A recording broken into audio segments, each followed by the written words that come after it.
নমস্কার, আবারও দেখুন একটা ফ্লিপকার্ট থেকে পার্সেল আই গেছে রশ্মির পেন্সিল পাউচ। এটা তাই আনবক্সিং করে। আর আমি তো আজকে গরমে বারবার কিতা খাওয়া যায় কিছু তো ভালো লাগে না। তো ভাবছি আজকে নালিয়া শাক দিয়া আর খাটল বেশি দিয়ে শীতল দিয়া বানাইমু। আর তো দেখুন আমি কীরকম বানাই কীরকম না, সঙ্গে তখন ভিডিওটা পুরা দেখুন।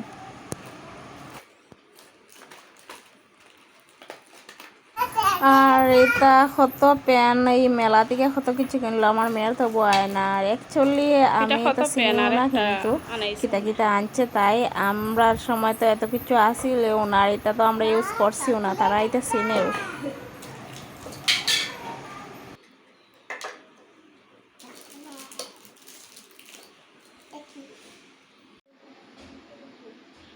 আজকে যখন নালিয়া শাক দিয়া খাটল বেশি দিয়া আর শীতল দিয়া করবো, এরকম খেয়ে খাইন কমেন্ট করিয়া জানাইবা। আমিও খাওয়া জানতাম না, পরে শিখছি খাওয়া। দেখুন আর এটা সেন্ট মরিচ দিমু, সেন্ট হওয়ার লাগে, আর রসুন আছে সম্বাস দিমু, আর শীতল দেয়া রাখছি দিলেই না। আমি মাছ খাটবো, আর যে গরম পড়ছে কিছু খাইতে ভাল লাগে না।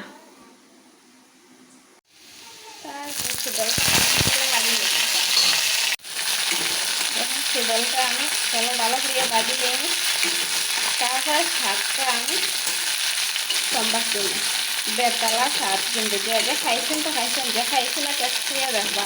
আমি আগে জানতাম না, ভাবতাম এটা কীরকম খানি, কিন্তু আমি একজনের পরে খাইয়া আমার খুব ভালো লাগছে।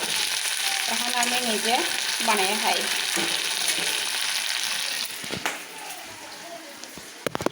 শাকটা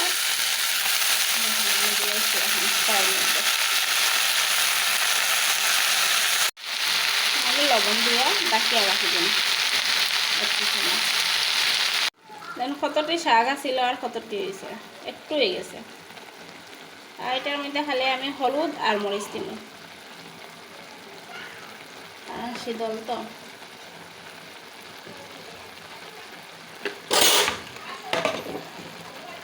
আগে আমরা খাইতাম না, এই খানিটা এখন আমরা ফেভারিট হয়ে গেছে।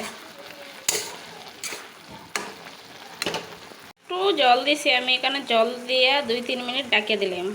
দেখুন তরকারিটা হয়ে গেছে, আর কত সুন্দর কালার হয়েছে। একটু আর কি জল থাকবো, এটা বহুত টেস্ট হয়।